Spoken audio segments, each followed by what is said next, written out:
நீங்களும் கடந்த 3 ஆண்டுகளாக கூட்டணியிலே வைக்கிறீங்க. ஆட்சியும் முடிய போது இன்னும் ஒரு சவால். திருமணி முத்தாறு திட்டம் மட்டும் இன்னும் பல வருடங்களாக கிடப்பே இருக்கு. எப்படி சார் பார்க்குறீங்க? குறைஞ்ச நாளையாவது நிறைவேற்றுவாங்க. இப்படித்தான் அவிநாசி அத்திக்கடவு திட்டத்திற்கு 50 ஆண்டுகளாக கோரிக்கை வைத்துக் கொண்டிருந்தோம். அது இன்றைக்கு நிறைவேற்றப்பட்டிருக்கிறது.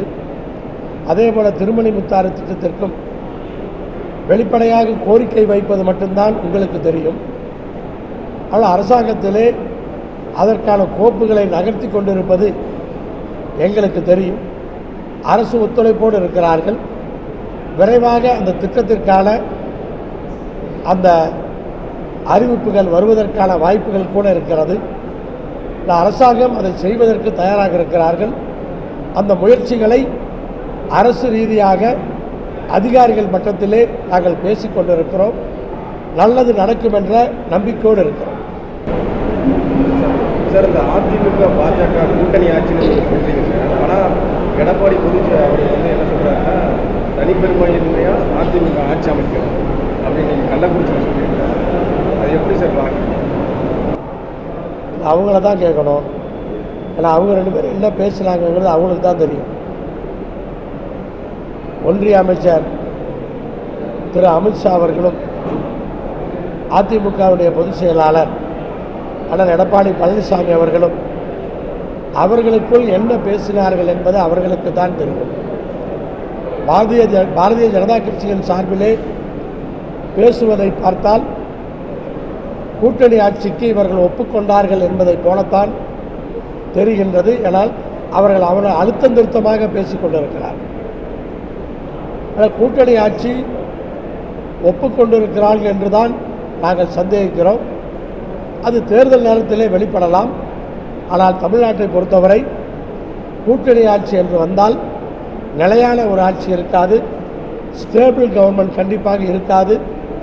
நிலையான ஆட்சி ஸ்டேபிள் கவர்மெண்டாக இல்லை என்று சொன்னால் தமிழகத்தினுடைய வளர்ச்சி பாதிக்கும். இந்தியாவிலேயே தமிழகம் பல துறைகளிலும் பல முனைகளிலும் இன்றைக்கு வளர்ந்திருக்கிறது என்றால் தொடர்ந்து தமிழகத்திலே நிலையான ஆட்சி இருந்ததுதான் காரணம். ஒரு பக்கம் கடின உழைப்பு, ஒரு பக்கம் எல்லா விஷயம் இருந்தாலும், ஆனால் நிலையான ஆட்சி என்பது கண்டிப்பாக அவசியம். அப்படிப்பட்ட ஒரு ஆட்சி தான் தமிழகத்திலே அமைவதற்கான அந்த வாய்ப்பு இருக்கிறது. பாரதிய ஜனதா கட்சியோடு கூட்டணி ஆட்சி என்றால் அது எப்படி இருக்கும் என்பதை பல மாநிலங்களிலே நாம் பார்த்திருக்கிறோம். அது ஒரு ஸ்டேபிள் கவர்மெண்டாக இருப்பதற்கு வாய்ப்பு கிடையாது.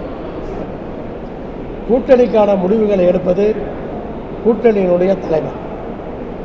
அவர் அப்படி எடுக்க வேண்டும், இப்படி எடுக்க வேண்டும் என்று எங்களுக்கு சொல்லக்கூடிய அந்த பழக்கம் எப்போதும் கிடையாது. கூட்டணிக்கு தலைமையேற்கின்ற கட்சி நாம் இந்த தேர்தலில் வெற்றி பெற வேண்டும், ஆட்சி அமைக்க வேண்டும் என்பதற்காக அவர்கள் சூழ்நிலைகளுக்கு தகுந்தவாறு முடிவுகளை எடுக்க வேண்டிய கட்டாயம்.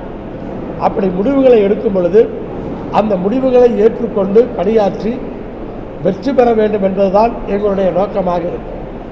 ஆனால் அவருடைய சூழல், அவர்கள் பார்க்கின்ற பார்வை அது எப்படி இருக்கும் என்று நமக்கு தெரியாது. ஆனால் இதுவெல்லாம் கூட்டணிக்கு ஏற்றிருக்கின்ற கூட்டணி தலைவர் தான் முடிவு செய்ய வேண்டும். செய்திகளை உடனுக்குடனும் துல்லியமாகவும் தெரிந்து கொள்ள சப்ஸ்கிரைப் பண்ணுங்க.